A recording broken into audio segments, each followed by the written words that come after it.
you and I, we actually teach people what you have learned in Harvard.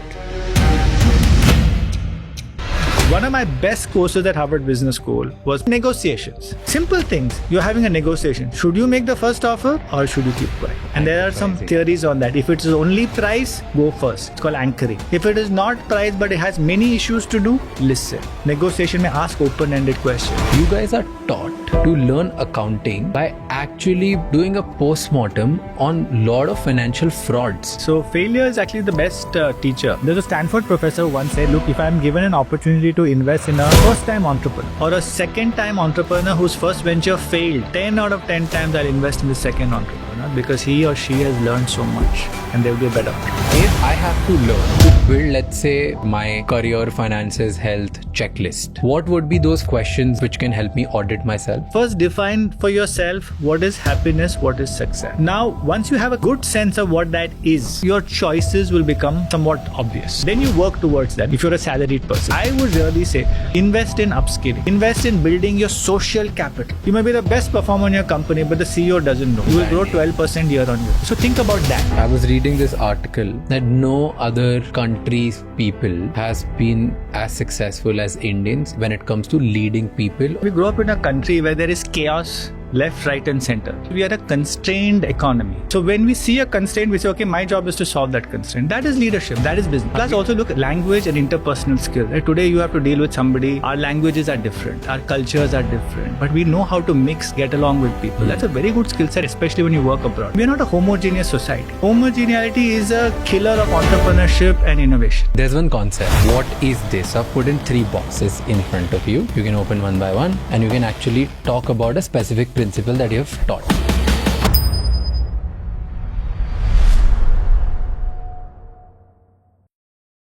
Before we start today's podcast, if you have found anything valuable from this channel, please subscribe. It's free, it takes less than a minute, but it means a lot to us. And to listen to the audio experience of this episode, please follow us on Spotify. Every year, 11 million Indian students finish high school, but not a single Indian university makes the world's top 100. So India's brightest minds leave the country to chase a degree abroad. Our today's guest is Ashwin Damera, co-founder and CEO of Eruditus and Emeritus. He is bringing the world's best campuses to India so that students can get world-class education at a fraction of the cost. In this episode, we'll discuss this year, global universities like UNSW, Sydney and Bristol are opening campuses in India. What does this change mean for Indian students? Why do 60 to 70% of IIT graduates still move to the US even when IIT is heavily government subsidized? And out of India's 250 plus unicorn founders, only 3 are college dropouts. So is dropping out to build a startup actually a myth? Watch this episode till the end. And to know more about the foreign universities launching in India, check the links in the description below.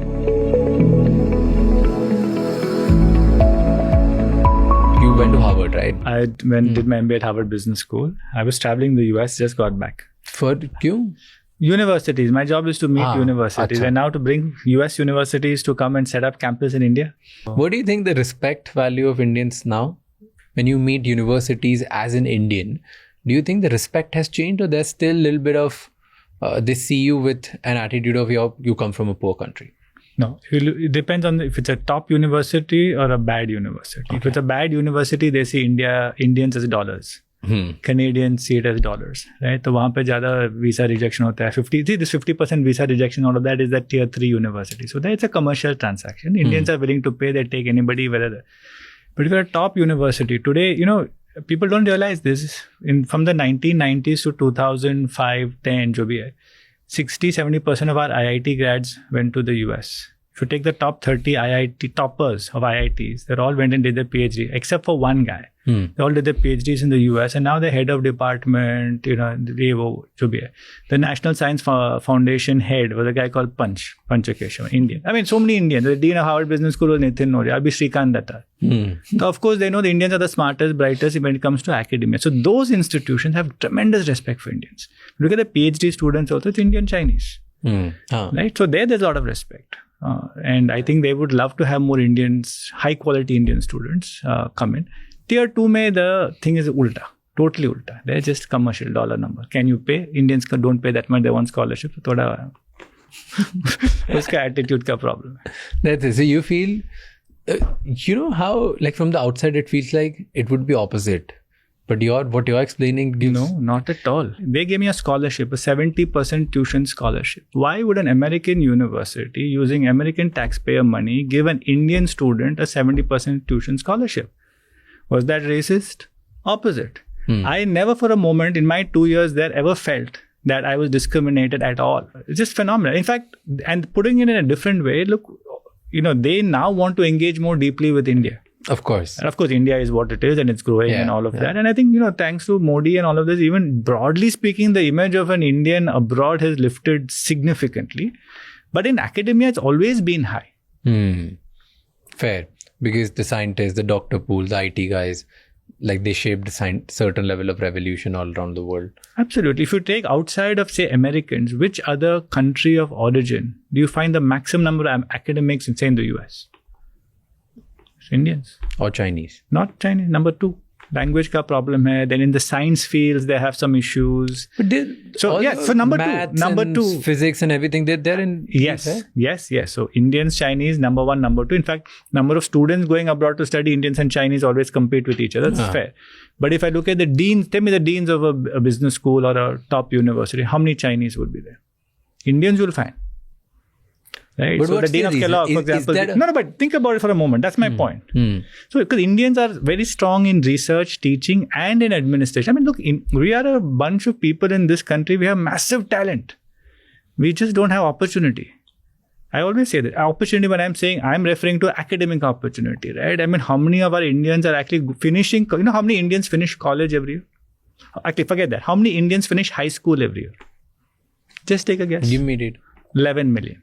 12th standard, 11 million. And I tell this to people in the UK, 60 million, Australia, 29 million, Canada, 29 million. That 11 million Indians are finishing high school every year. From a population of this size. But how many go to college?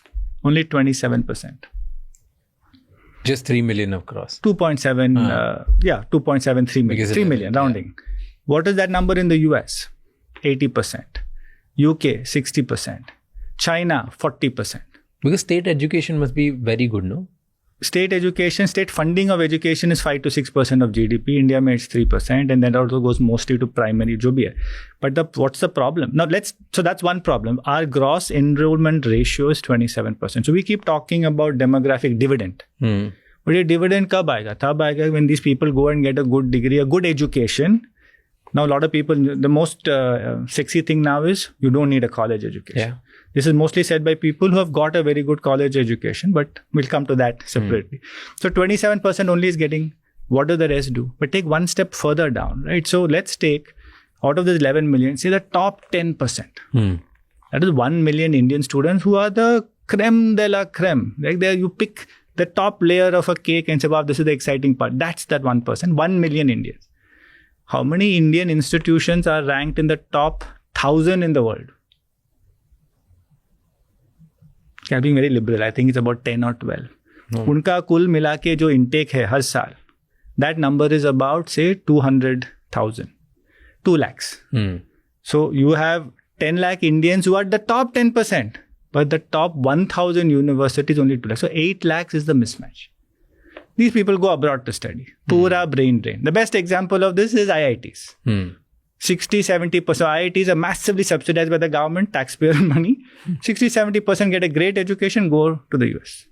So that's why I think the government is changing that now and say, okay, let's bring foreign universities to come here. Now let me ask you the question, which is the top ranked Indian university in the world? IIT Bombay? What is the rank? 126. IIT Bombay, IIT Delhi, IIT Madras. Does India have a single top 100 ranked university? Now in September... Not even ISB or IIM Ahmedabad or anything? ISB is not even a university. IMB is not a university. It's an institute. But but if I take them also, in some ranking of business, maybe they will come up in a subject ranking. But overall ranking, they are not in the top 100. But starting this September 26, we will have 4 such universities where an Indian student staying in India without having to pack the bags and go study abroad can study. University of New South Wales from Australia, top 20 in the world. Bristol, 51 from UK. University of Western Australia from Australia, 78 or something. And Southampton, which started last year, is about 80. So that is the change. And trust me, Raj, wait for another 2 years. You will have at least 15 to 20 top 100 ranked foreign universities in India.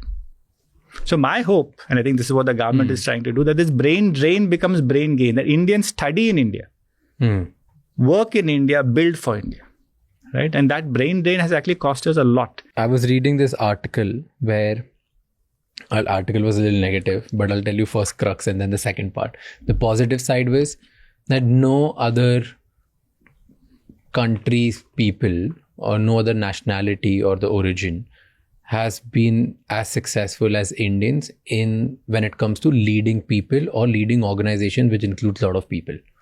I don't know what's the reason, but that's what the entire article said. And that's why the whole thing was about tech companies to your consultings to manufacturing, to, like you just name it across that you'll find somebody. And in fact, they were making an argument that all these associations, right? Let's say some medical association, some physics association, some science association, some university research center, all of them are also run by Indians only. So what do you think? Is there some specific reason that when it comes to people job, Indians are actually killing it? I tell you, we grew up in a country where there is chaos left, right and center, right? If I have to come into a particular place, there's a large pile up of traffic. The Indian is figuring out, if I take a left, this lane will be faster. If I go right, what will be faster, etc., etc. Many countries, take Singapore, for example, they'll stand in that line and they'll wait for the traffic to move. And very good, they follow all the rules. We are a pain when it comes to not following rules. But that mindset, that muscle doesn't I don't see, I'll tell you what is the biggest mindset of an entrepreneur. And I have seen this. Okay, when I went to fundraise, 20 of my VC guys I talked to said no. But the Indian in me or the entrepreneur in me says, okay, the door is not shut. It is half shut. And my job is to open it. So we never take no for an answer. Have you thought about this? Have you ever thought about go for a movie, some big movie is released, Durandar jo bhi hai. Sir, cinema is sold out. Nahi baba, ek ticket to milega. You stand in the line, you'll wait for somebody to come and say, Arey, somebody has not come. Extra ticket hai, I'll buy. That attitude of when we are born with it, because we are a constrained economy, we're a constrained society, right? Today that is changing a bit. So we are born with that. So when we see a constraint, we say, okay, my job is to solve that constraint. That is leadership. That is business. Perhaps that trait is so ingrained in us.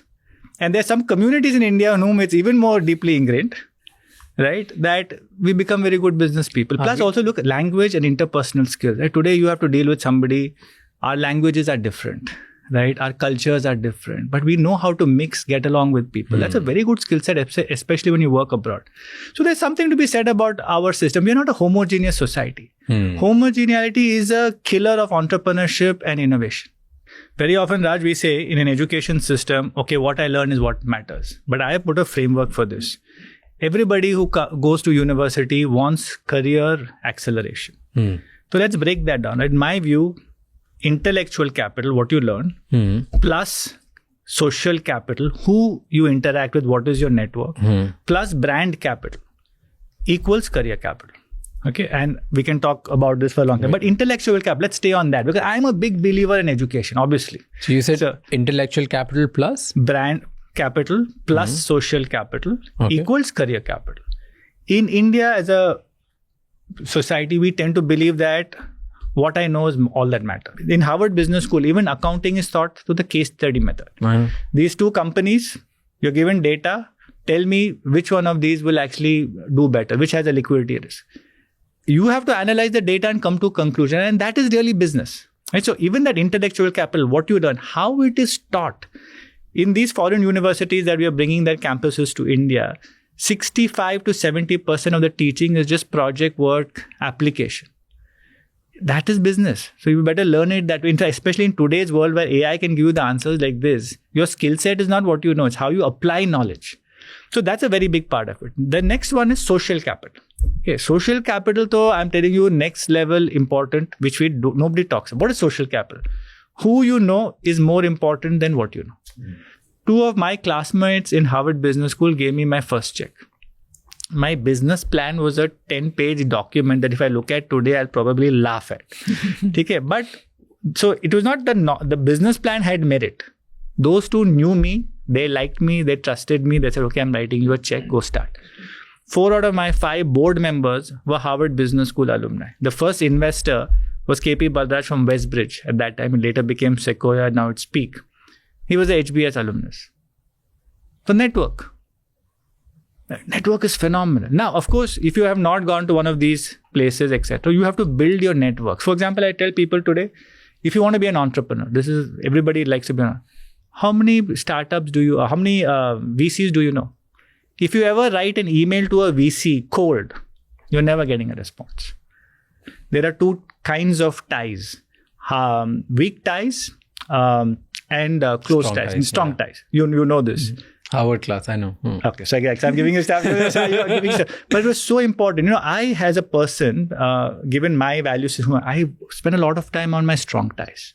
This is somebody you can call up at 3 a.m. and say, I need help. Those 2 friends who funded me, I was hanging out with them always at Harvard. Right? Those were my strong ties. But as you go forward in career, you need weak ties. Right? You need somebody to say, look, guys, I'm looking to make an acquisition in the US of a company in this space. Who can I call? Who knows that? Your good friends will not know that. Hey, boss, this AI thing has released. What does it mean for me? Okay, now, yes, you can ask a few people. Weak ties. Weak ties are people who give you information. They give you influence because I know that this company is looking to buy that company. Mujhe pata hai. So I think, therefore, I should go and do this. But how did I get that information? Because somebody who I know, who knows somebody, knew somebody, told me. Weak ties. Do we build weak ties? Is your weak ties all in your industry only? For example, today I'm in education. Right? Is all of my weak ties in education? I need to have weak ties in all industries because many times the best innovation happens outside. Is all your weak ties in your function, in your country? Then you will only grow that much. The really good business leaders, and even if they're introverted, they will have a big network of weak ties, but they spend time cultivating it. Right? If you go to work and come back home, or if you go to work and then decide to go have a party, etc., and go to bed, how are you going to build weak ties? So many people who want to become an entrepreneur say, go to some startup events, go meet some VCs, go to these incubation stuff, etc. Start building these ties, and that's how things will happen. So that's the social capital part of it. And by the way, in a good education, if you get a good university, see IITs, actually they give very good social capital. Yeah. Because if you go to an IIT, especially in the 90s, 80s, today all of those people have become movers and shakers in the world. Wow. So the network effect of an IIT or in fact, that's why we don't realize. Very often, what do people say about IT? Oh, it's a great education. It's a great network. Education, very often somebody studied oceanography or metallurgy and ended up becoming a job in, say, Google. They're not doing oceanography or metallurgy. Rank ke mutabik jo subject mila tha, wo oceanography, whatever is there. But the network that they have got. And the brand. So I come to the last one, brand capital. Why does IIT a great brand? Because you know that only the top 1% got selected. So already you got a chapa. That you are super smart. Yeah. So that's brand. So today if I see 10 resumes and I see an IIT or if I see a Harvard or for that matter I see a UNSW or a Bristol, at least I will pick up that one resume and say interview karo. It doesn't get you the job. Let's be clear. Nobody's going to get you a job just because you have a IIT or MIT or a Harvard. But it'll get you an interview. Today you open up a position on LinkedIn. I mean my company does. We get thousands of resumes. So isme how to select? So the brand. Right? So if you worked at, say, a GE or a Hindustan Lever, we know that these are great grooming grounds for talent. Right? So these matter. When you're applying to a university as well for a master's program, they'll see where have you worked. So how do you build brand? Now, brand, of course, is where you work, which school you went for, universities. Obviously, the better the brand, that helps. But also personal brand. Right? Today, I see a lot of people, again, I come back to this thing of a senior person wants to become an entrepreneur. You see their profile on LinkedIn. Six Sigma, PMP, Yebros, all of that will say, okay, this is a very good domain specialist for project management. Is this person ever going to be an entrepreneur? At least you should be saying something like dreaming big ideas, trying to change the world. Then at least somebody, so VC you connect to will at least look at your LinkedIn and say, okay, I want to talk to this person. Right? So do we think about a brand? Brand is also how somebody who's not in the room talks about you. It's reputation, but it's also brand, right? So, for example, very often when I'm looking to hire somebody, I don't look at resume and interview. I've been jaded by this experience. I call up references, not who they list. So if this person has worked in Zomato, I'll call up Deepinder or somebody like that and say, tell me, is this a good guy? What's good, what's bad? That's brand. What that person tells about you without you being in the room, that how have you built that brand? Right? So very often, okay, you have people in companies who've done great things in the company. Nobody knows about it. Aapka brand kya hai? You have to build your brand. Right? It doesn't just happen. Do you build your brand? Do you go hang out with the bosses? Does the big boss there know you exist? I have done great work. I have rated G1, L1, jo bhi hai. But boss, does the big boss know? When he's thinking of a promotion, when he's thinking of the next, say, country manager, division manager, is your name even in the consideration?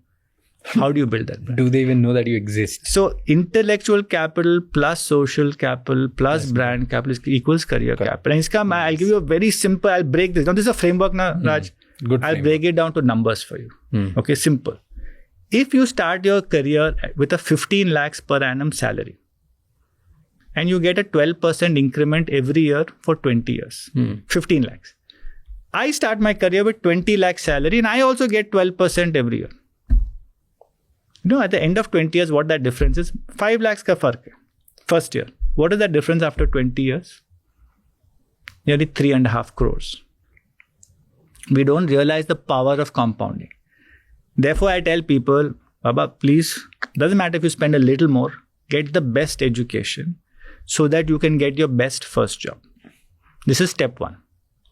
Simple. And you can do this math. I've done this math. I counsel a lot of students. Should I go here? Should I go there? I've got a job in this private university. I've got something in a foreign university, but that university is so expensive. I said, look at the math. It'll pay back in 5 to 7 years. So your first job is very important. But that's not the only way to think about it. So think about the next level. So if you get a really good education that has not just ROI of placement, but it has intellectual, brand and social capital. Every 5 years, let's say you get a 30% jump because you've done this very well. Right? So 2 people start at 20 lakhs, same salary. One is getting 12% increment for the next 20 years.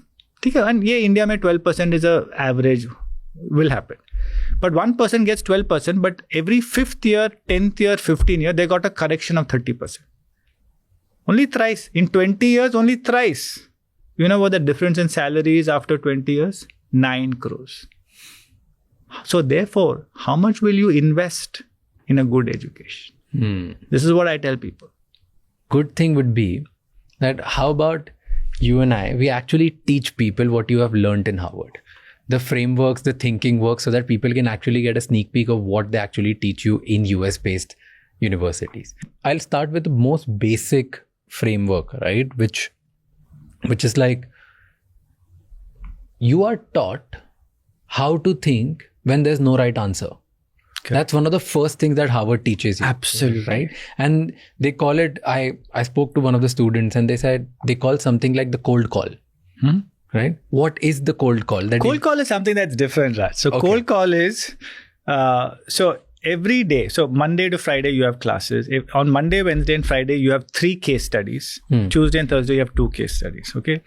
Each case study is about 40 to 50 pages. So every day, if it's 3 cases, you have to read 120 pages. And they don't tell you that, okay, tomorrow in the class, these are the 5 questions we're going to discuss. It's open. And the professor will start and say, okay, look, okay, Andrew, you are the CEO of this company. Let's say it's called Nantucket Nectars, one of the cases that we had. And you're going through this problem where, your sales are dropping, your supply chain, you have issues, etc. What will you do? That's a cold call because now Andrew might have read the case, might not have read the case, might have read the case very, very deeply or might have read it superficially, but he has to now answer this. So this is he's the CEO now. Every case study will start, every class will start with more or less a cold call. So you dread the cold call. Now what this cold call does, it forces you to read every case before you come. After you go to 4-5 months of this, you're like, Baba, thak gaya main. Because, honestly, keeping up with that. And by the way, why do they do that? People don't realize this, but they put so much information in front of you. That is business. Today, you're dealing with it. I'm dealing with it. I have 100 things going on. I have to decide which are the 5 things I'll focus on. That's exactly what they train you for 2 years. Because every year, you're learning 500 cases. 2 years, 1,000 cases. Every week, you're learning what? 9, about 14 cases. Right? So that's about 50 hours of just case study reading, apart from everything else that you need to do. Right? I got caught once in this. Okay. Because, and so how do you, so of course, Harvard Business School students, we are also a little smart. We also want to game the system. So how do you get over being cold called? Do you know the answer to that? No. Is you speak first. So let's say the first class, let's say you're learning about marketing. So in the very first class, you put your hand and you make one comment. Next class, you make a second comment. Your chances of being cold called are now very low because they try to call people who haven't spoken before. Right? So faltu mein, you just make a comment. So I was doing very well. I remember Andy McAfee, the professor now at MIT, who was teaching operations. So I had made 3 comments. And you know what I used to do? So the geek in me, I had an Excel. Each subject, had I spoken or not? So I knew and I had a risk that, okay, abhi risk of cold call is very high. Read the case study, right? Because not every time you raise your hand, you get called. So Andrew, I had spoken in Andy McAfee's class thrice. But he's a technology and operations guy. So he came and said, look, guys, I'm doing a new thing today. I've got a calculator. I'm going to cold call. And he did something. He put he picked up a chit. Number 3, third row, center, second guy. That's me. Let's say we give you live example right now. Okay. So you, in this case, you are, let's say Shamani. Oh my God, big shoes to fill. Yeah, you are, it's your day and you are about to interview Ashwin. Okay. What will be the first question that you will be asking? And what is in your head that you're thinking should be an outcome for the podcast that you're going to prepare? Go. Okay. So because you must have prepared this, right? I will say, Ashwin, look, you worked with great universities, I have a lot of viewers who are interested in building career capital. Distill your learning for me. And tell me if somebody in India who's about 18 or 20 and thinking about becoming a very successful person when they're 40, how should they go about planning their career? That's how I would start. Because I'm looking at my viewer on one side. I'm saying, what can this person, Ashwin, give that was helpful to the viewer and frame it. Also, what I would love to do, which is one thing, is ask an open question.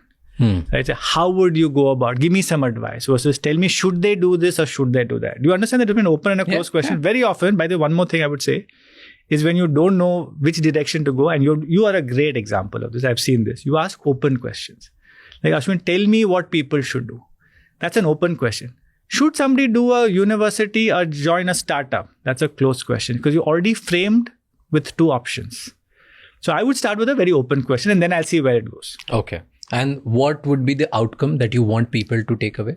So look, if I believe, and I don't know how you think about it, Raj, is that every podcast, and since you put me in the hot seat, there should be some takeaway, some framework, which is not really about me, but it has to be relevant to the user, the listener, or the viewer. So takeaway is any takeaway, framework, insights from dealing with thousands of professionals who ask me the same question. That would be the key takeaway that would be helpful for the viewers. It could be something to do about where to study. It could be something to do about should I join a startup? In fact, today a lot of people are asking, is a college degree even worth it? So answering that question would be helpful. Should I study in India? Should I study abroad? Should I study in an Indian university or in a foreign university? Should I do a master's? What is the role of AI now? Is a computer science degree even worth it? I mean, there are hundreds of questions that can be answered. But I would start with an open question and then, depending on what the answer is, go in various directions. But then this is where you contradict, right? One is you say that you would want to build an entire masterclass for people to improve their careers. Okay. Versus answering a very small, short-term questions. And they both are from different audience. So, one is for an audience which is probably graduating or is thinking about post-graduation or maybe want to just getting into it. And they're in their early 20s or mid 20s. And the other can be for maybe people in 40s, 50s, 30s, 20s, you don't know. So which target audience are we targeting? You can keep it broad, you can keep it narrow. How would you do it? Like which one? I would go after both. In fact, I would go after 3 audiences. One is people who are early, like 17, 18, who are really thinking about college. See, if I go back to the data I gave you, your first starting job has a very large influence on your career outcome. Got it. So that segment is very important. Okay. Right? So early career. One. The second career thing I would look at is somebody who's in the 20, 25, etc., who started the career, got 3-4 years, and now they're figuring out what to do next. Why do I pick that segment? Very often, our first job is based on domain expertise. Right? I'm good in finance, I'm good in marketing, I'm good in tech, That gets you only to a certain point. And then very often in your mid-career, you start getting stuck and you can't make that jump from being a domain. I'm a very good coder, but I want to be a CTO. One is a technical role, one is a managerial role. Though it has T in it, the CTO is not actually a technical role. It's a managerial role. Very vision oriented. So that is the second part where I have seen people get stuck. The third part, which we don't have to get to because it is earlier, is when somebody say 45, 50 years and then they hit a ceiling in life. That I may not necessarily get into because that's a completely different conversation of upskilling, reskilling, and what is legacy, what is success, when I die, what will my tombstone say? That is an important part of it, but that is an important part. I deal with a lot of professionals at that age group who have that. But these two are pivotal moments in your life, your first job and when you get stuck in your mid-career, right? So those two perhaps worth answering. Got it.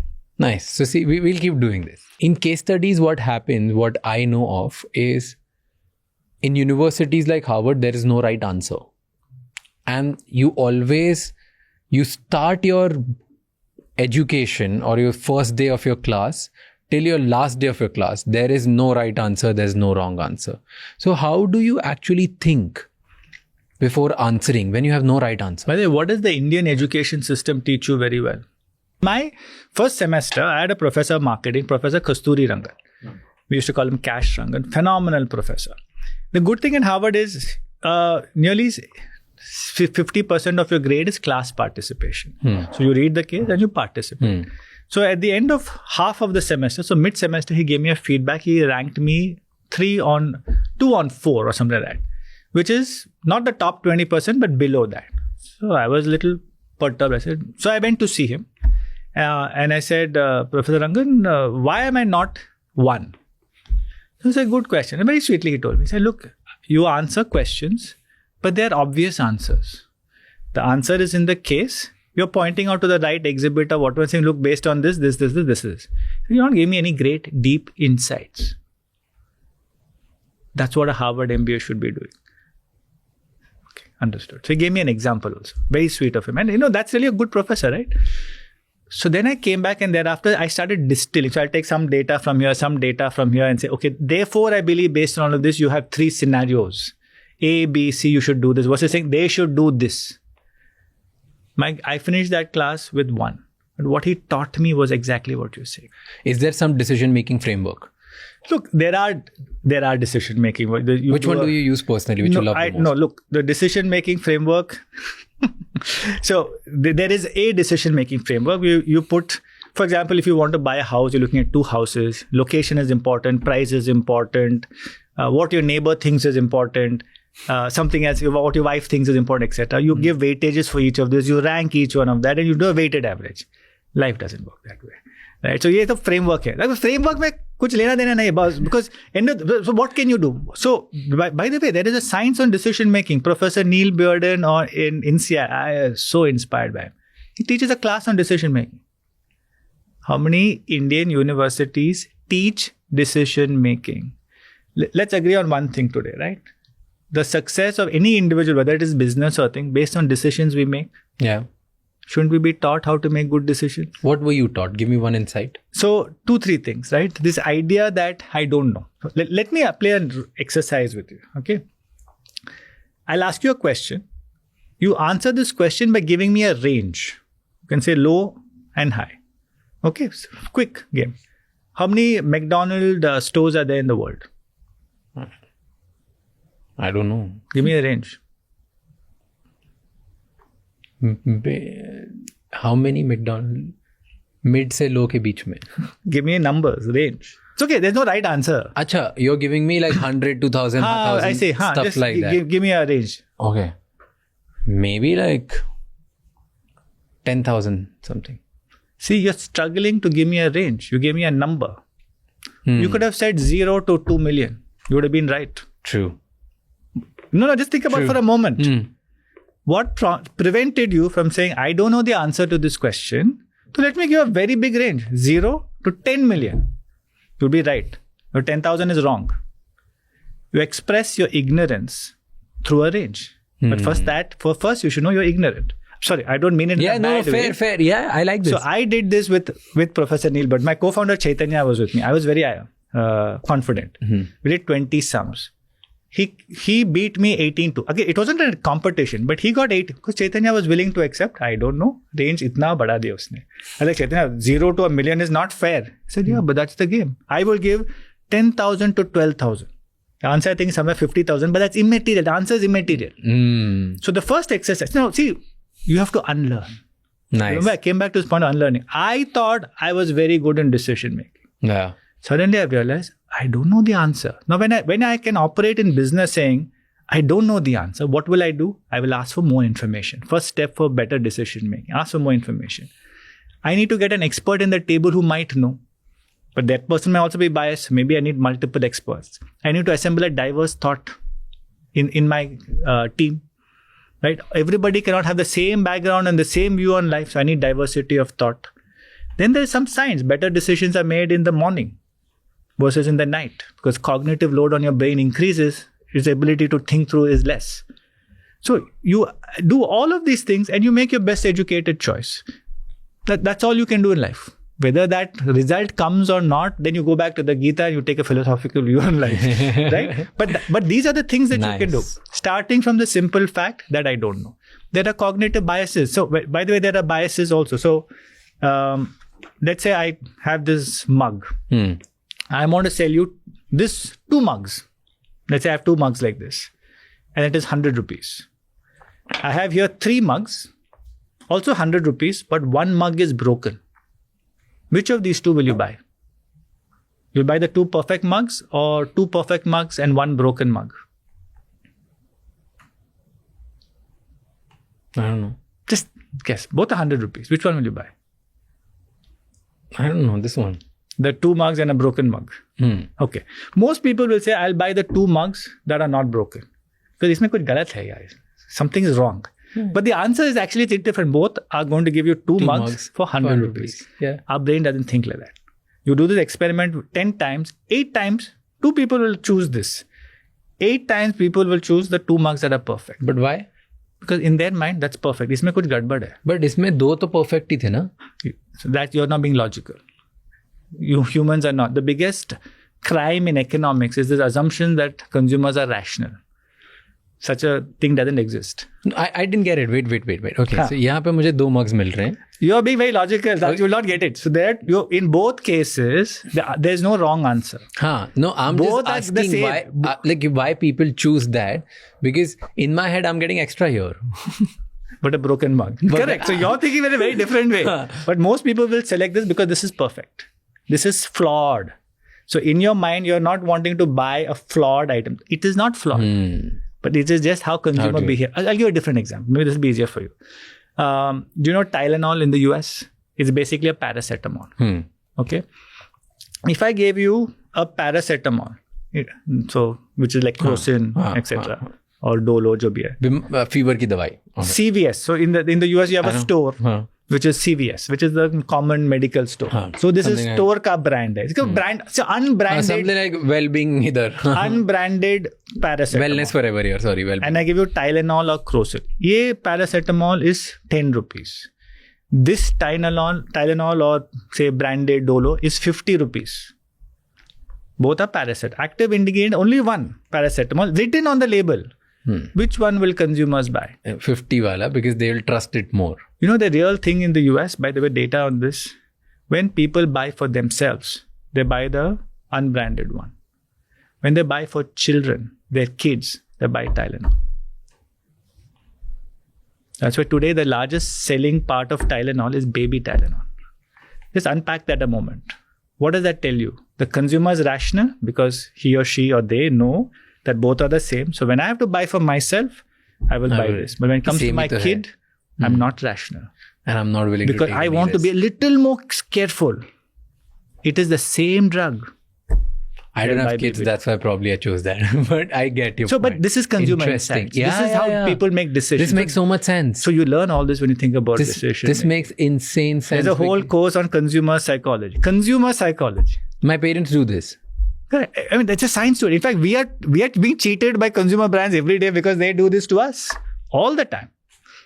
Right? So anyway, so there's a whole science on this. So decision making is a big part of a toolkit of an individual. The first thing, and like you rightly said, fact that you don't know. is a very important But part I of love that decision. range part. Like, I really love that. See, if I tell you So this, you won't willingness understand. No, go ahead. You were saying something. If I tell you this, see, the point is, if I tell you theoretically that you should know that you don't know, you didn't make sense of it. If I teach you practically, now you understood. Now you may remember after 5 days. You seem to be a reflective character. Most people, by the way, will not remember. So actually what they draw in this graph, they actually draw a graph for you like this. So people who are giving a bigger range will answer like this. And this is called a red line. Many people go like this. Have you heard of the word narcissism? Yeah. Somebody who believes they know they're right. If you have a graph like this, you're a narcissist. Such people don't change easily. Such people don't make good leaders. You can make out just through a simple, and he did 20 questions and then he drew a graph for each one of us. I mean, negotiations. You take another part, one of my best courses at Harvard Business School was Professor Jim Sabinius, who was part of the program on negotiation. It was Harvard Law School and MIT, who taught negotiations. I mean, Harvard, they broke down negotiation into concepts. Like, there's a concept called ZOPA, Zone of Possible Agreement. BATNA, Best Alternative to a Negotiated Agreement. Simple things. You're having a negotiation. Should you make the first offer or should you keep quiet? And there are some theories on that. If it is only price, go first. It's called anchoring. If it is not price but it has many issues to do, listen. Negotiation may ask open-ended question. Why do you want this?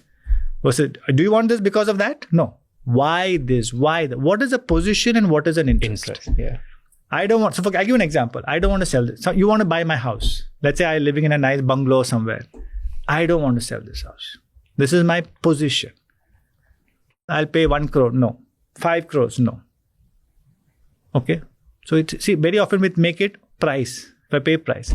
It may end up being that, okay, on this house, somewhere in the corner, maybe my dog is buried.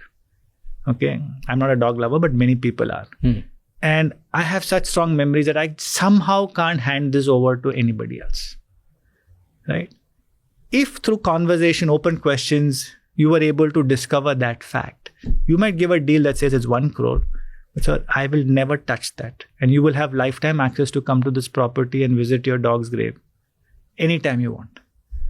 I may still not sell, but I'm more likely to sell. My position is I won't sell because I don't care about the price. No, I won't sell any price. My interest is I want to protect that memory. So in negotiation, very often we say that, Baba, if you don't agree, you can never get a deal. In fact, actually, when people say they don't agree on a position. If you expand and understand the interests, you may be, not every negotiation you'll get to an answer. Being able to do that. For example, very often, I'll give a different example from a real world. We see a term sheet negotiation, right? Everybody loves this. I, as a founder, believe my valuation is 1 billion. The VC believes the valuation is 500 million. Can a deal be done? Of course. No. But somehow. How? You be the VC.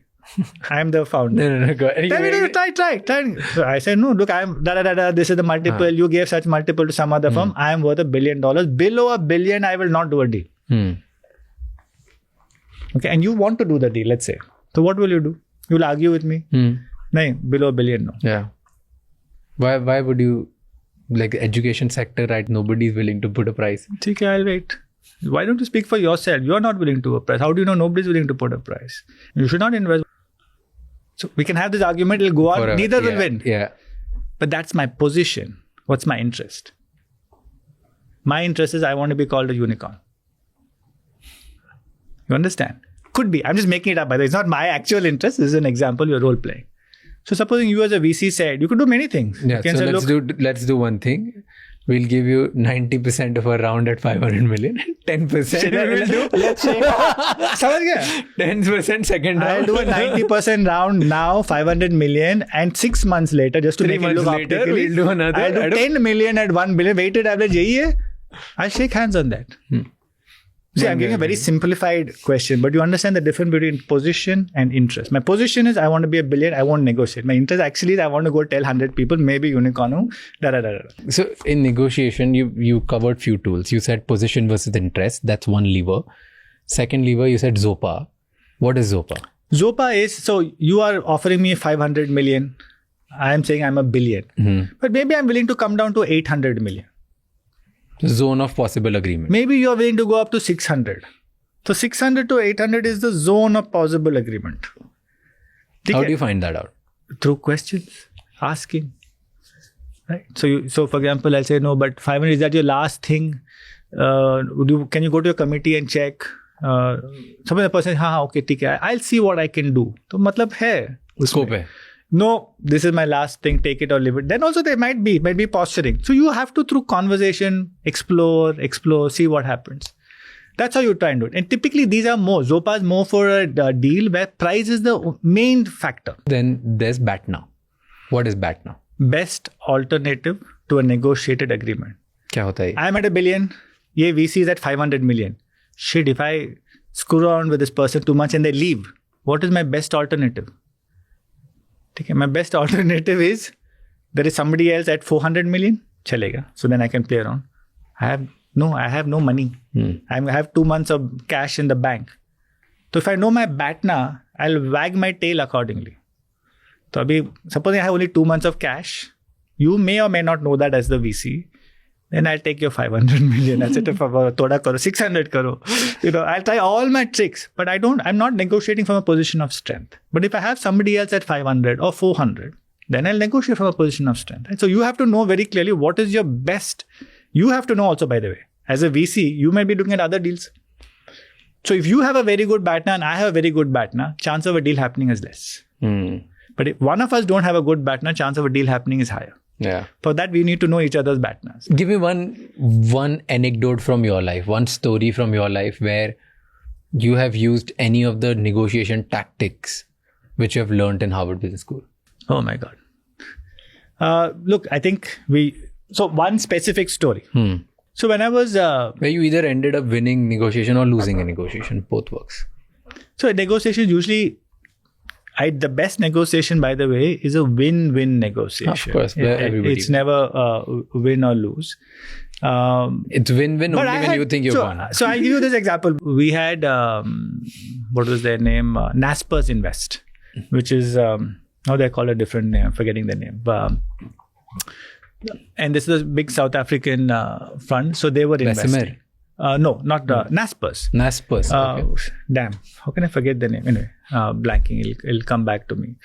Ashwin was the lead on that, and they were based in the Netherlands, and so they were to invest. Now they had something, so they wanted to put in a certain amount and get a certain stake. I didn't want to give them that stake at that valuation, but through conversation, so they realized very quickly. I realized very quickly, that they had some tax reason that they had to own 10%. Okay. Now, I didn't want to dilute 10%. Maybe I wanted to only dilute 7%. Now, I also, and the valuation they were coming in was about 750 million, whatever. So, we split the deal. We said, okay, you put this money now at 750, but 1 year later, you put the balance to get it. And that 1 year valuation, by the way, we didn't write it as $1 billion, crossed $1 billion. So, it met my goal of saying, okay, chalo, it's a much higher valuation. I didn't know it'll cross a bit. It was based on revenue, EBITDA, multiple, etc. And that actually is when we became but it was, no, they had to put the money. So they got what they wanted, but we structured it in a way that made sense for us as the company also. To dilute less. Versus diluting it immediately. So instead of 10%, maybe overall we diluted maybe 8.5, whatever. So we diluted 10%, sorry, but instead of raising 100 million, maybe we end up raising 200 million. We got more money for the same dilution. They got what they wanted. We got what we wanted.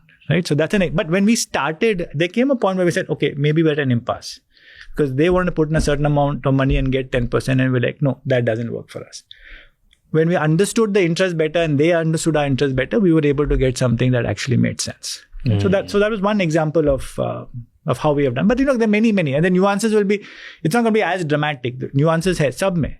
There are always nuances in all of the deals that we have done. There's another principle of framework or a class in Harvard which people take, which is FRC. You remember? Financial Reporting and Control. You're testing me. Achha. Yes. So what was interesting for me about this specific class in Harvard is you guys are taught to learn accounting by actually doing a post-mortem on a lot of financial frauds. So it's not like, it's very unusual. Like a lot of other business classes or companies or wherever you learn financial reporting and controlling and all of that. You learn through ki ye bahut badi this is like the big company and this is doing great. What decisions will you make in order to improve this and that? Usually people show you the wins and like really great outcomes or maybe complicated outcomes.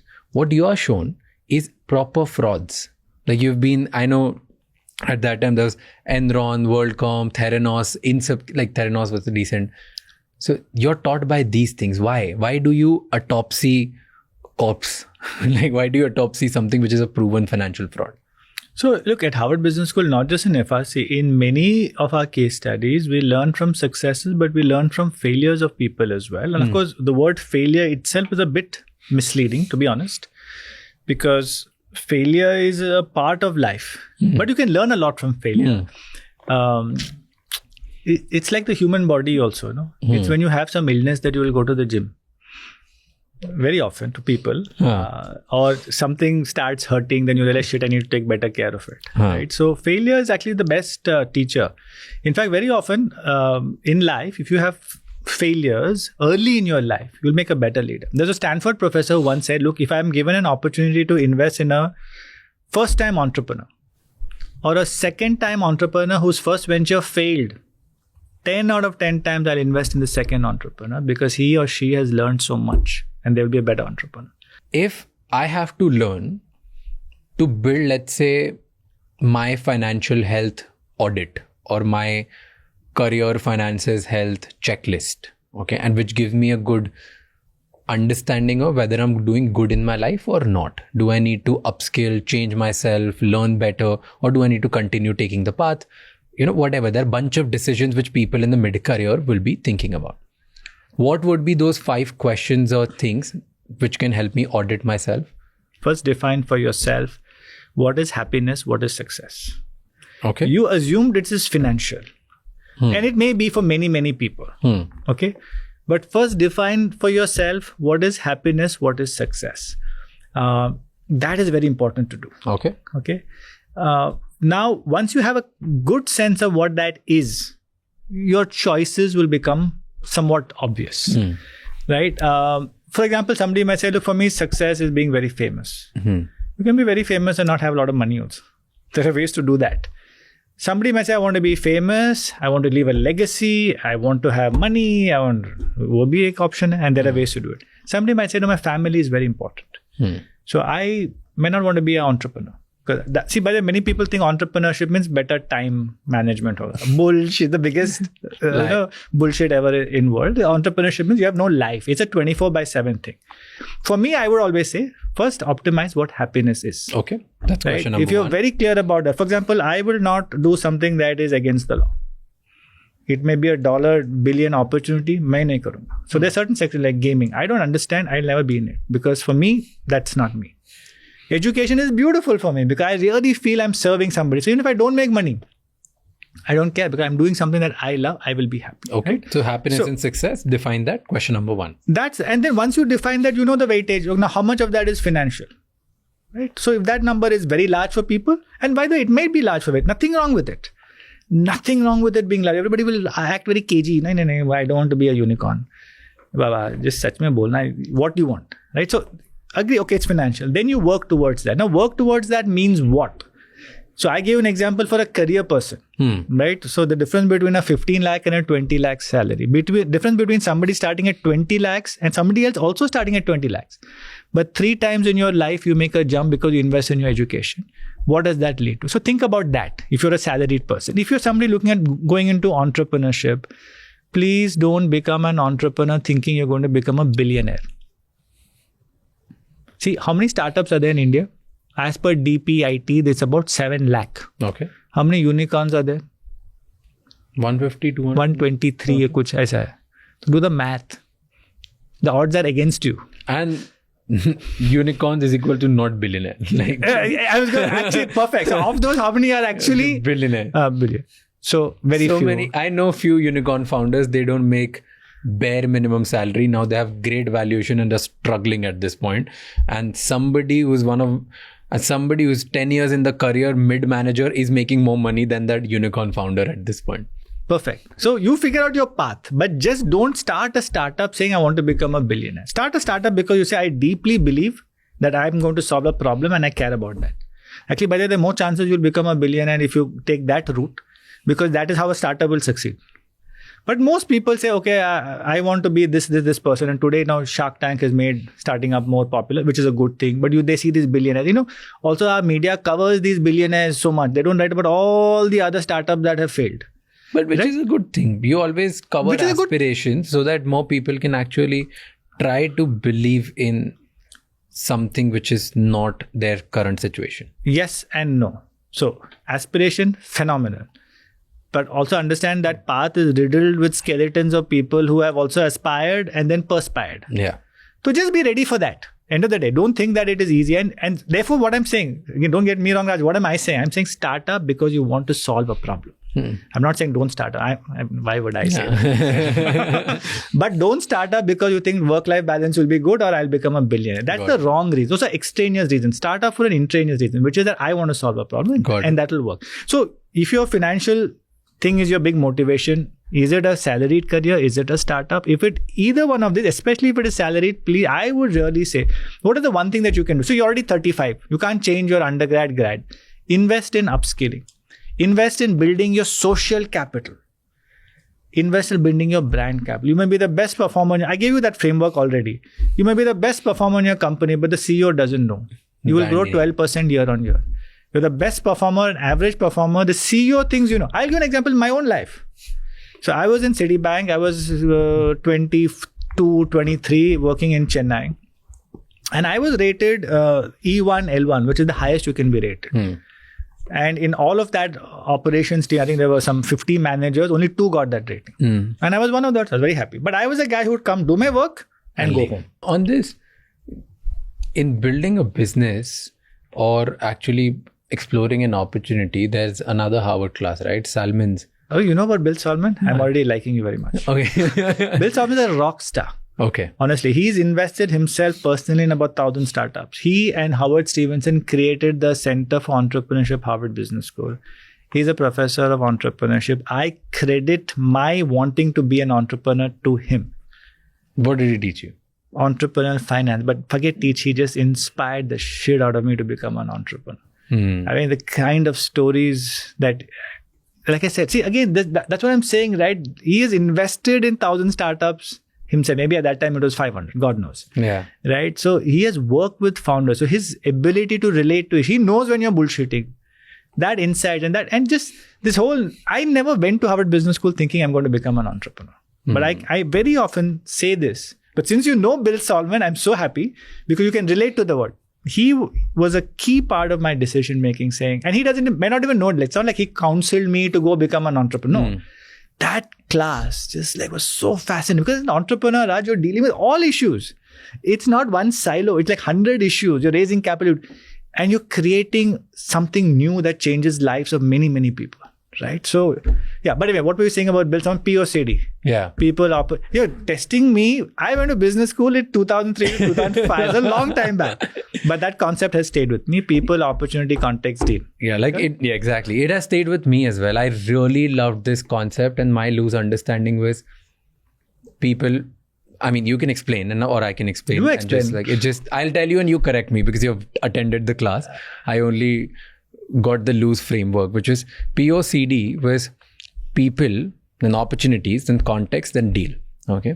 What this essentially means is whenever you are starting a business, you would rather work with exceptional people on a mediocre idea than on an exceptional idea than with mediocre people. So can I give you an example people of people? Just come first. Doesn't matter what you're doing. So exceptional people is the foundation. So actually, the POCD concept is actually not when you start a business, but when you evaluate a business. Okay. The framework to evaluate how good a business is used on POCD. It can be when you are as an entrepreneur thinking of starting up, how should I evaluate this idea versus that idea? Exactly. Also, you can use POCD. So I did that. But let me give an example of people.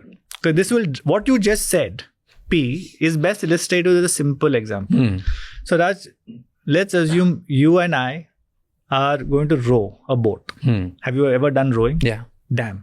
Are you an expert in No, rowing? not at all. You're a novice? I'm a horrible person, yeah. So then you and I are both novices, both horrible at rowing. You and I are going to row and we are going to compete with, say, the rowing Olympic team of, say, the US. They are the experts. Do you think we have a chance?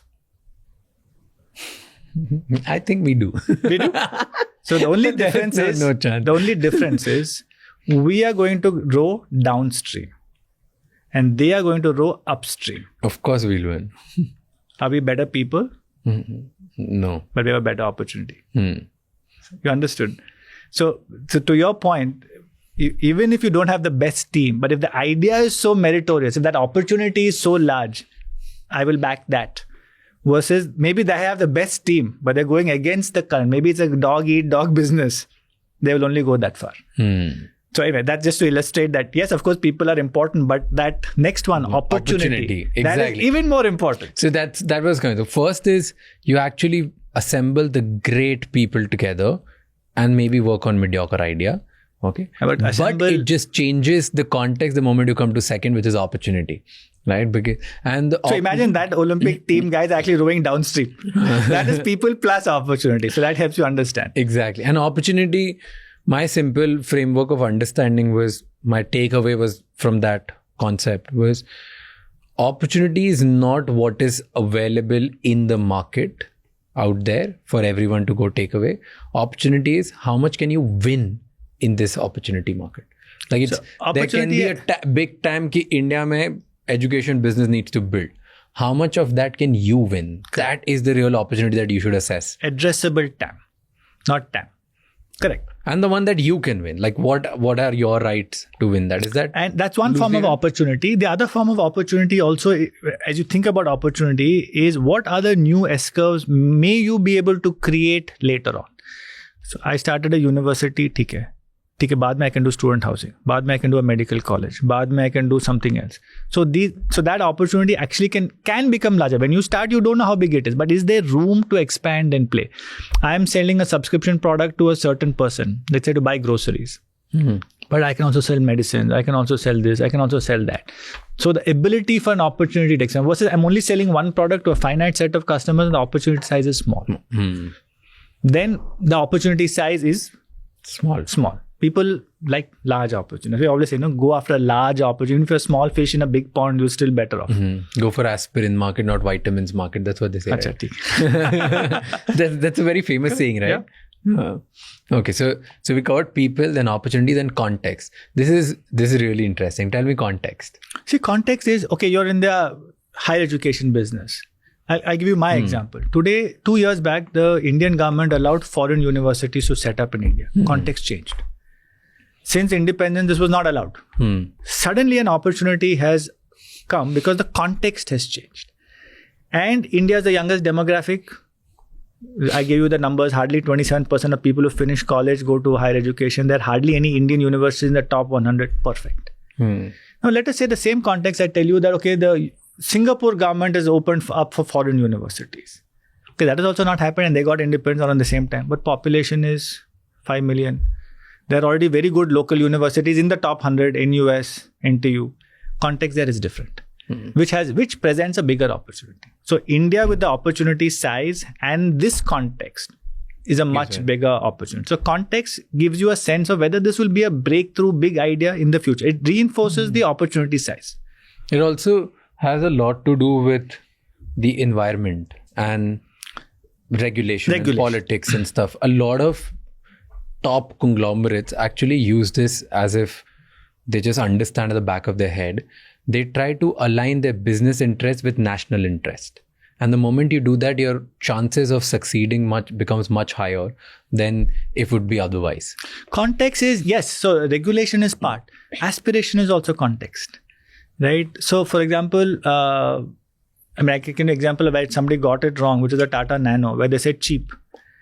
But the point is the context is nobody wanted cheap. They wanted something that was aspirational, right? So context is regulation. Context is also aspiration. Context sometimes is technological breakthroughs.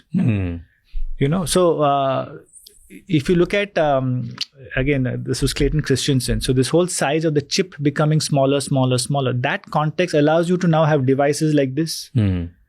So technological innovation creates disruptive innovation. That was his whole book, Clayton Christensen, on disruptive innovation, right? So it can be any one of these, or sometimes all of these. So that's context. And context, by the way, just to be clear, it doesn't change overnight. Regulation may. Sometimes it changes over a period of time. And that's why very often disruptive innovation ideas initially don't seem to be going anywhere. And suddenly they go through the roof. Yeah. And then deal. Yes. Have it in writing. Sorry? Have it in writing. No, have it in writing is not the part of it. What he says, deal. Again, in that thing, they don't say value. They say deal. Deal has a valuation and it has many, many, many terms to it. And that is relevant, of course, in the context of fundraising. Right? And again, most people don't realize this, but valuation is one part. You have in a term sheet, you will have lick pref. You will have anti-dilution. You will have something around rights called reserve matters. What are all the things that you do that the investor has to say yes to? Okay, and you will see Indian VCs, reserve matters a long list. US VCs, reserve matters small list. I see. I think Indians, actually, I don't know if it's even true, but US VC is very little. You can't change the share capital, issue new capital, except without me. यहाँ पे होगा, you can't hire key employees without me. You can't create a subsidiary without me. New line of business without my approval. It's a long list. So those are also part of things. So then as an entrepreneur, you have to ask yourself, do I like all of this? Some Indian funds, global funds are very entrepreneur friendly. Go work with Accel. Most entrepreneur friendly fund. Right? I mean, they really, because see, end of the day, on the deal part, in most VCs, you never make money when things go down. Very rare. तो आप जितना भी लिखोगे, पैसा नहीं देखो. Might as well not write, have a good relationship with the founder and work with them. I suspect in India, some examples are there where people have burned their fingers, etc. But look, I think it's happened in the West also. It's part of the ecosystem. There are good apples, there are some bad apples. There's a class in Harvard again, na, where you're taught to actually pick up a country and analyze country's balance sheet as an organization. Biggie, business, government, and the international economy. You did that? Yeah. That's a required class. So you have to do all of these classes you're saying are, by the way, required classes. There was also a class in Harvard which I took, Joe Badarak was a professor, called Moral Leader. Okay. What is it? Which was just very interesting. You know, for example, you're Fred Truman. Should you drop the atom bomb or not? Every day, 1,000 American soldiers are dying, but if you drop it, 80,000 innocent civilians will die. Should you? These are known as dirty hand situations, meaning whichever thing you do, your hands will be dirty. So they put you in moral dilemmas. Yeah, and what do you do? How do you answer that? Framework usme bhi hai. No, teach me. It's an interesting one. When you are in a moral dilemma, and no matter what you do, there are going to be lives at cost. Every decision is a wrong decision. In some context, here, right? How do you take a decision? So there is a framework which is self, style, and situation. So Ashwin doesn't like confrontation of hiring people. That's myself. Situation is Expedia walked away, 30% has to be fired. Abhi style is, can I do it, right? So I'll come to the moral dilemma later. So one of the things we learned the most is when these three align, self. So let's say Ashwin Damara, Expedia bought the company. You have to hire 100 people. Perfect. Self, style, situation, all three align beautifully. I will flourish. It's also the time when I will learn the least. All three are aligned. It is when either one of these three are not aligned that actually you will have the greatest dissonance in your life and you will learn the most. So anyway, so that's one thing to keep in mind for people who want to build their career. Put yourselves in situations where your self, style, and situation don't align. You will learn the most. So self is your self-interest. Your not self-interest. Your way of thinking, your intrinsic value system, your way of behaving. That's yourself. Style is how you go about doing it. Right. So this is my value system. So my value system is I have to respect everybody, be very mindful.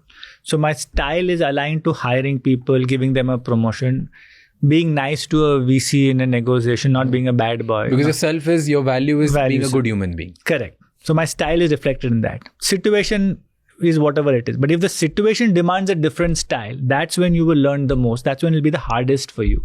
And over time, you learn to deal with these various situations because your style improves. You learn more styles of operating, right? But coming back to that model, does that make sense? It makes, but then every time when there's self, style and situation aligned, tab to it's golden period, great. Correct. You learn nothing. So situation will be so complicated. So you'll have to change a style which doesn't come as a natural self. Correct. How in that situation, do you be the natural self or do you actually end up becoming an which you think according to you? So the point is, as a leader, you want to evolve your style to get closer to alignment. It doesn't happen naturally. So for example, when I'm in this situation where I had to let go of people, obviously I went through tremendous dissonance. Through that experience, have I said, okay, look, if I need to have a very tough conversation with somebody, let me frame it in a better way. And therefore, for me, it became more palatable. So my style started improving. It's not like yourself changed. We never say change yourself. You'll never change yourself. The situation is anyway extraneous.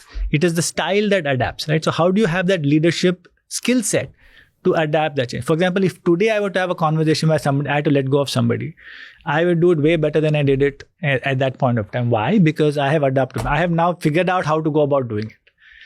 Right? Am I still perfect? No, because that is still a challenge for me. But I think I would be able, and I've let go of people, senior people. It happens, not all the time, but happens. But on the moral leader side, Raj, just coming back to that, look, there's no simple answer. There is and I'm now again making me remember something that's 20 years back. There is something known as you optimize for your individual values. I think it was Kant who said this, or Nietzsche that said for societal good. So that one way in which you can think about decision is it optimizing based on my duties? These are my duties. So Truman says my duty is to protect American lives. I'll optimize for that.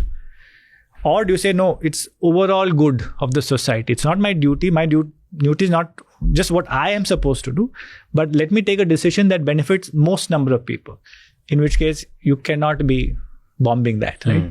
It depends on which one you give more weightage to. Because by the way, there is no right answer in this. The second question is, would a different president with a different value set made a different decision?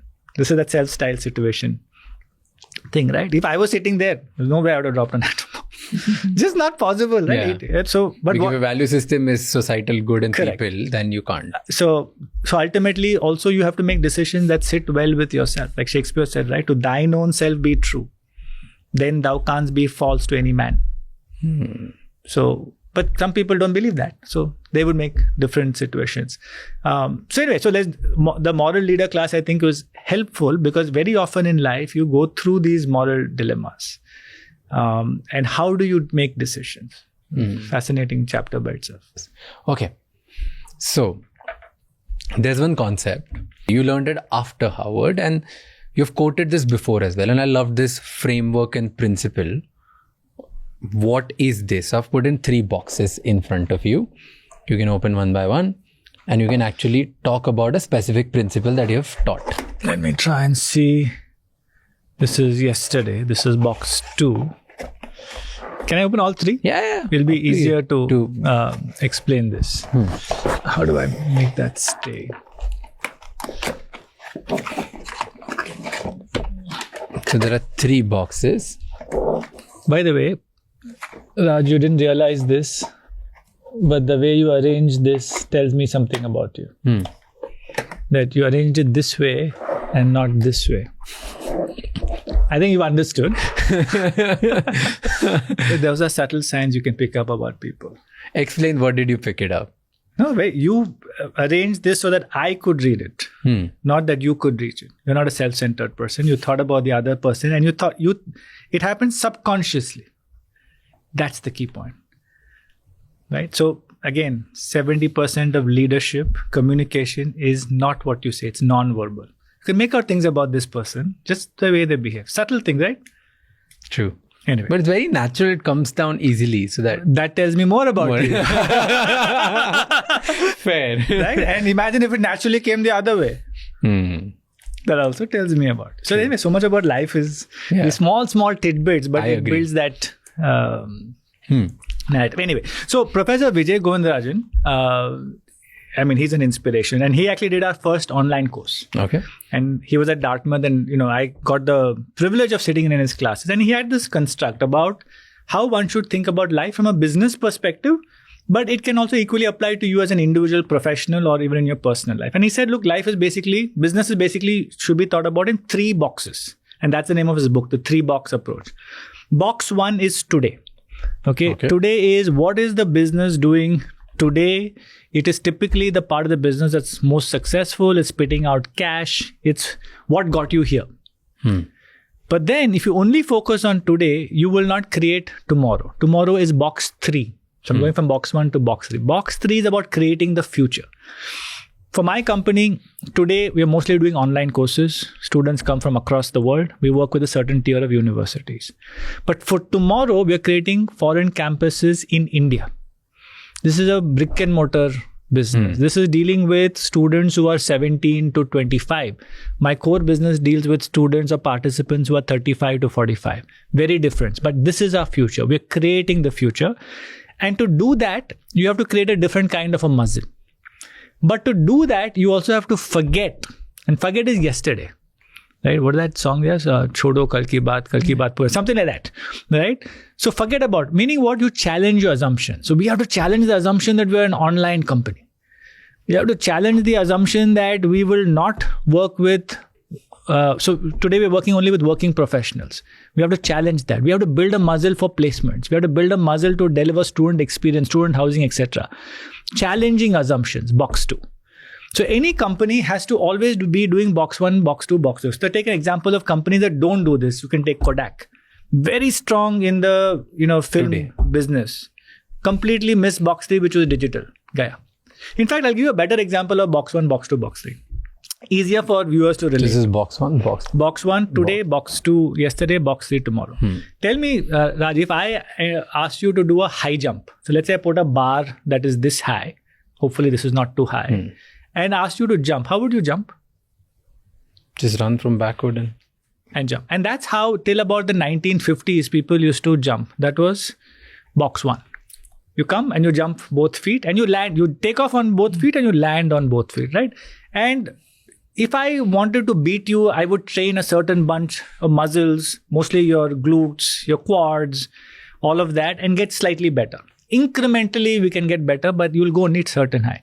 Today, you do know how the world Olympic champion jumps for high jump? They actually come running and jump with their back first.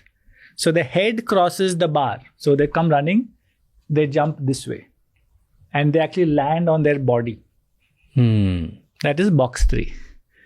And by doing that, they could jump about 1.5 feet more. To do that, they had to challenge the assumption that you have to take off on 2 feet and land on 2 feet. Now, just imagine the person who thought about that, who said, I come running and jump backwards. Now, the reason that works, it lowers your center of gravity. And so you can go a little higher. For that box 3 to happen, you have to train a different bunch of muscles. Your back muscles become very important. Your neck muscles become very important. What got you here won't get you there. Your box 1 today will become obsolete if you don't have box 3 happening. So the whole idea is any business must have maybe 20% of their time, attention, etc. invested in creating the future, box 3.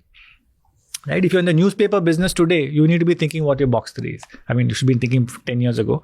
If you are in higher education today with AI coming, etc., you have to ask yourself, is my computer science degree, which is my box 1 today, still, or what do I need for box 3?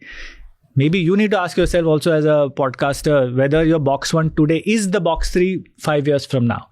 And so every business has to ask herself. And by the way, even professionals, individuals. Today, I'm very good. I'm a VP finance. I'm very good in my role. I have a certain bunch of skill sets. Will I become the CFO, CEO, MD of a company? Box 3. What assumptions of mine do I need to challenge? Sometimes education can help you overcome that. Sometimes coaching can help you. Sometimes just new experiences can help you. But every 6 months, 1 year, a professional has to ask themselves, and what does box 3 mean? Do I have the right network? Right? Do I have the right personal brand? Am I doing the right things? Do I need to be a little more spiritual? I'm getting very stressed in my life. My current skill sets will not get me where I want my future to be. In most cases, in some cases, it maybe is not required. Therefore, by the way, to do this well, you need to know what your future is. You have to imagine what your box 3 is. How many of us sit down and say, look, I have a good sense. 10 years from now, I will become this. Right? We all talk about it, but really, really imagine, sit down and think about it and make it part of us. That's box 3. Imagining the future. And to get there, you have to challenge assumptions. That is the key part. So the whole framework works on that basis. Interesting. Here's what I would do if I was an audience. If I'm listening this right now and you have these 3 boxes, if I'm listening this and I understand this concept right, maybe you correct me. I'll take 3 pieces of paper.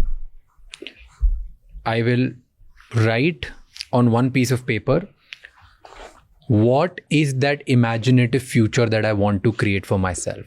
What is my dream? What is my goal? Where do I have to reach? I will write like 2, 3, 4, 5 lines, whatever I need my future to be.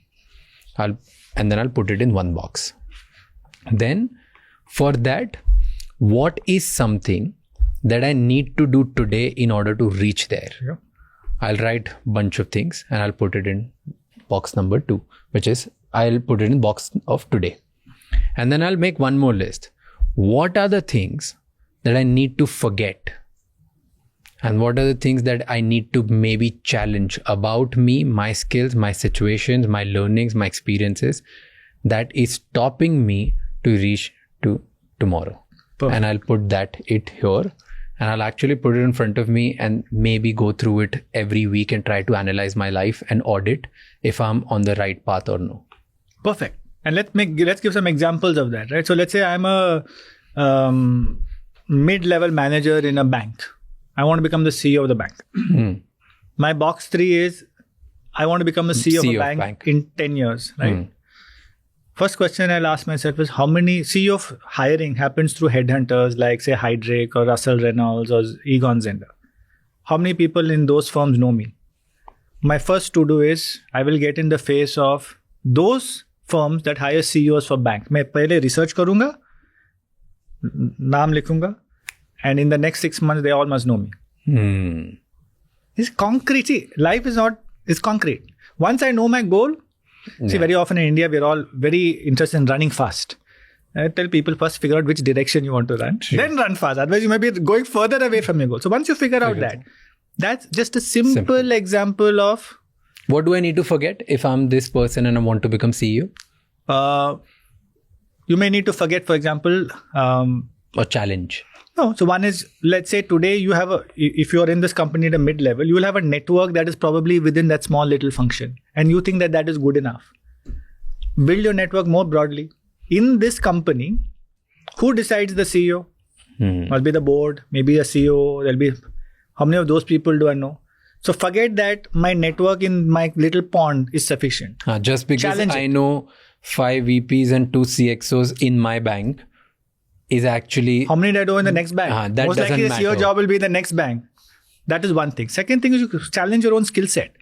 You might be very good in this domain of what you have. As a CEO, you have to do 100 other things. You have to manage a board. Have you ever done that? Have you ever demonstrated managing stakeholders beyond? You have to manage the regulator. You have to do so many things. So can you take on some more roles or responsibilities or some experience that can show that now I'm a lot more all-round than just this function that I'm managing? So that is also an assumption of yours that you can challenge, right? So there are many assumptions. If you sit down, you may be a person who's very good at getting things done and you're hands-on. This is a very much lauded skill in India. Always very hands-on. As CEO, you cannot, hands-on to an extent, but you can't be getting things done. So you may have to let go. In fact, very often people get stuck because they're hands-on. Only that many hours in a day that you can work. So if you have to supervise every damn thing that somebody under you is doing, there's only that much work that will get done. You will never be CEO. But get used to that. I've given this to the person, don't follow up, give them 2 days, let them succeed or fail, then I will go and guide them. So you may need to change that part of you. So it depends. The answer for forgetting challenge will change for different people. And if you're a student who wants to maybe study now, can't decide, should I study? Should I take a degree? Should I just follow online classes? Should I just go out and start building my own thing? How would you put it here? See, I think that's it doesn't need such a big framework. It's a very straightforward answer. If you have finished or finishing school, I will always tell you, go get a solid, high quality college degree, college education. Okay. And I'll answer that. There's only one caveat that I will put to this. Only one caveat, which is if you are in school and if you have figured out a brilliant idea to start up, right, and you are passionate about that idea and you want to go do it, go do it. Then it's a different thing. That's a different thing, because then you don't have to get a college degree. You will learn along that way. Look, the data on this is very clear, Raj. You take the unicorns in India, right? And there are about 120 odd unicorns. There are about 230 to 50 unicorn founders. Except for 3, all of them have completed college. Only 3 are college dropouts. Okay, so for all of those people, including some of your good friends who say college is a waste of time, go start up immediately, the data, and we all have to be data driven, doesn't support that hypothesis at all. Yes, there is one Bill Gates and there is somebody else who dropped out and created thing, but storytelling is different from data. Even at Harvard Business School, they had done a research of entrepreneurs. So Harvard Business School graduates are 6 times more likely to be successful as entrepreneurs than the general population. Right? So there is something to be told about education. Now, second caveat. All education is not the same. So go get a college education from one of the best colleges that you can get, right? But India में best colleges are very little, और उसमें इतनी fight है. Like there's so much fight. Probably the best college would be, let's say, an IIT, right? Yes. Or for post, like that's IITs, like IIMs, NIITs. IIMs also like post-graduation. Now they're starting, 1 or 2 are starting. But look, there are foreign universities who are coming to India also. Top 100 rank, top 500 rank. There are now about 15 foreign universities in India. So look at them very closely. Look at the options in India also. What's the benefit of studying in a foreign university in India? I mean, you go to a foreign university because you want to probably be in US and you want to get exposure of America. You go to UK or Australia, like, you go to these places because that's where actually inspires you. See, there are 2 kinds of people who go to study abroad. One who go to study abroad to become NRIs, non-returning Indians. Right? So they want to go abroad. They want to get a job and they want to work there. Now, the good news or bad news for them, depending on which side you are, is those jobs are not available. 50% of the people, first of all, 50% of people who are applying to the US don't get a visa. Canada, it is 60%. I think UK, Australia is also similar. Let's assume you got a visa. Half of the people who go there are not getting jobs. In the US today, I'm just back. They are not willing to hire people on OPT. Why? They don't want to, because that's the mandate, local mandate for whatever geopolitical reasons. That's the mandate. They don't want to hire people on OPTs. Half the people are coming back. You're paid 2 crores for your 4-year undergrad, or maybe you're paid 1 crore for your master's program and you're coming back to India. It's the worst ROI decision ever. So that's the people who want to go there, migrate, work, pay back the loan, etc. Then there's one more part which is saying, look, I really am going for the education. I have rich parents. I don't care about ROI. Up jao, please. That is a good place because it is a great place to learn. But how does the size of the campus matter? End of the day, you're going for a great education. In the Indian universe, foreign university setting up in India, half the faculty are foreign faculty. Similar to what you would have got on campus. Half maybe local faculty because local India context is also required. You're getting the exact same degree. So if you're getting a UNSW degree or a Bristol degree or Aberdeen or Illinois Tech, this degree is actually coming from the home campus. And all of the universities are offering you the chance to spend 1 semester or 1 year on the home campus, included in the India fee. India fee is about 10 lakhs, 12 lakhs. Usme bhi they have scholarships anywhere from 2 to 5 lakhs if you apply early. So isn't it the best of both worlds? That you can study in India, India cost of education, get a job here, start up here, build here. Your cost of education is affordable, little more than the private universities in India, but much less, 1/3 of what if you spend there. But your degree is being taught half by foreign faculty, exact same curriculum of the foreign university, exact same degree of the foreign university. What are the top 4 or 5 universities, foreign universities that are coming to India? And then I'll come back to this thing that University of New South Wales in Sydney, Australia is top 20 ranked in the world. It's a group of 8 universities. So that's coming to India. That is already in India. They're taking admission. So they're starting in Bangalore in September. Okay. So that's already there. They've appointed their rector, which is their head. All of that faculty hiring is happening. Half the faculty coming from Australia, from UNSW teach. It's a brilliant institution, right? You have University of Liverpool that's coming to Bangalore as well. And Liverpool is like world famous. I think 8 Nobel laureates. You have the University of Bristol, 51 rank in the world. Coming to Bombay. That's one. Aberdeen, 525 years old. Scottish University also coming to Mumbai. Illinois Tech, And they're teaching courses, hardcore tech, computer science, AI, data science. They're also coming to Mumbai. You have the University of York, which has a very interesting program, the Business of Creative Industries. I think you can come and lecture in that program as well, but a bunch of other programs as well. That's a top 150 ranked university, Russell Group.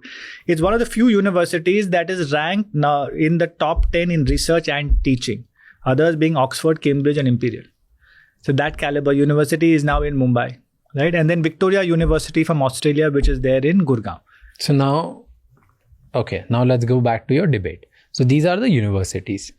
I have option of either going and studying there, okay, in those universities, or I have an option to study in their Indian campus. Obviously, getting in Indian campus would be a little bit easier than... No, they have the same admission standards. It's the same degree. Why would the standard be lower? Why would a foreign university lower standards for an Indian student? Because just by enrollment numbers. No. They're not driven only by enrollment. They're not top 500 rank or top 50 rank by doing that. No? See, that's the mindset. That's why I'm saying you should think about a foreign university. I understand the question. Let's say, so standard is same. If you're a, let's say, C grade, D grade student, you can't get it in any of it. You won't be able to get it. Bristol's acceptance criteria is 85th percentile. Same as home campus. In fact, I'm working with all of these universities. The acceptance criteria is the same. There is no difference. Their academic council and senate will not approve any reduction in admission standards. If you could not get into the US university, you will not get into the India campus. So that is one. So let's say students who are going there is going to be same at caliber wise. Okay, that's one. Second is, what's the fee? Anywhere from 10 lakhs to 15 lakhs per year. And then scholarship. There will be anywhere from say 35 to 50 lakhs per year. Okay, so that's a huge difference. Massive, 1/3. And then living expenses in the US and UK versus living expenses in India. But now, the one thing which they offer is actually the diversity and the people and so many other expert people which you end up meeting, which we spoke about, right? Weak ties, like your friends and network and acquaintance, which you actually end up meeting in your university and helps you so much in your life that you can't even imagine. Those people I won't be able to find here. Why do I need to study here then? So look, Raj, if it is that you want to build your career abroad, then going and studying abroad is a good example because you build your networks, etc. there. If it is that you want to build your career in India, yes, you have one option of going there and coming back, but then the ROI will never make sense. You spend 2 crores there and you start working in India at 20 lakhs. ROI will never make sense unless from a very rich family, in which case you can do that also, right? Okay. Or you take on a very big loan and then you pay it off over years and years and years, and then you get lucky, which happened to me, so which is still okay. But if you want to build your career in India, then why would you not study in India at a foreign university, build your network here in India, but then use the study abroad opportunity that they're giving you? So every foreign university is saying for a semester or 1 year, you can come and study in my home campus and get all that diversity that you want, all that labs access you want, all that great faculty you want. And it is in your India fee of 10 to 12 lakhs. Versus spending for 30 to 50 lakhs. Just like so you're not getting 3 years of that. 3 years here. Yeah. In Illinois Tech. Yeah. 4 years. Illinois Tech is 4 years. Up to 1 year, you can spend time in Chicago on their campus. So not in year 1, but year 2 or year 3, you can do it. You come back and graduate in India. You got the best of both worlds. So classes will be same. The curriculum is the same. The classes start and finish on the same date. Admission criteria is the same. The exam and the assessment is the same. Interesting. Half the faculty are coming from there and teaching. It's a game changer. But will the exposure be different? See, to some extent, yes, right? If you're spending 4 years in Illinois Tech, 4 years you're in that environment, which has been built, again, if you take Aberdeen 1495 or if you take Bristol built in the 60s. So yes, that environment is far richer than what you're offering in India, but that is a 2 crore type experience. This is a 40 lakhs, 30 lakhs cost. And what about private universities here then? What about them? Like, why should a person not study in a private university in India and depends study on which in one, a foreign? So depends on which one. No? So which private? So depends on what your consideration set is. So first of all, how many private universities do we have in India that are in the top 100 or top 500? Number one, right? Are they going to give you the exposure of half your faculty being foreign faculty? Are they going to give you the exposure, guarantee that you can spend 6 months to a year on the home campus? Is their curriculum a global curriculum? Are there faculty teaching from research? The University of New South Wales spends $600 million every year on research. Entire India's research spending in academic institutions is $1 billion. The University of Bristol has built a $1 billion AI supercomputer, which through cloud is accessible to the India students. Liverpool has a biomedical lab being built for their students in India for doing research with Unilever, which every year is a £80 million investment. Will this college education and degree matter? Your guess in next 3-4 years? Absolutely not next 3-4 years, 30 years. But why? With the rise of AI and stuff, probably anything that I'm studying is going to be useless. Look, we just discussed this. You have intellectual capital, you have brand capital, you have social capital. Maybe AI will disrupt some parts of intellectual. How you code may get disrupted. How you build your network as a computer engineer to become a CTO, AI will not tell you. You will have to build that. How you negotiate, how you influence, how you have difficult conversation, your listening skills, your reflective skills. AI is not going to do all of this for you. You have to do it. The value, see, and the reason you're asking this question, I understand the context. In India, education is very theoretical and very directional, right? Binary, right? Wrong. But in the West, that is not the education. The education is, it depends. It could be this, it could be that. Right, wrong, AI can answer for you. It depends, you need a brain to answer that. You can use AI as an input. The true value of an education is that it makes you think differently. It makes you act differently. If you go into an education program and come out the same person, then you're the only fool because nothing in your life will change. But true education, there will be a delta between the person who came in and the person who graduated. From that delta, your career will see change. True. So that to me, a good undergrad, again, I keep saying good undergrad education, when you meet peers who come from different backgrounds, you learn about it. Somebody like me who never thought, I don't come from a family of entrepreneurs. But in that peer group, I suddenly dared to dream big. My life changed. AI couldn't have made me dream big. Now, somebody can debate that also, but I doubt very much. Right? So that quality of that education, it's not just what you learn, it's who you learn with, how you learn with, the opening of the mind. That is invaluable. And again, I go back and saying, look, if you start your career with a 15 lakh starting salary or a 20 lakh starting salary, it may seem small. That number worth 20 years is 3.6 crores. So don't make that mistake of saying, look, AI will do everything for me and I don't need an education. A lot of people say this. Please ask them for data. Back up their claim that a college education has no ROI. Data they come with. From a good college education, they'll show some tier 3, tier 2 college from India and give some data. That's not what we are talking about. I'm talking about top 500 universities. Show me the data. Interesting. Well, you make sense. And obviously your life's work revolves around that. So no matter how much I debate, it's going to stand true like that. Well, no, but it makes sense. And what we just covered in the first half of the podcast was around the way you think. And a lot has to be credited to a good college education. I give a lot of credit. Now, obviously, it's my point of view. I can understand others have other point of views, but I am where I am.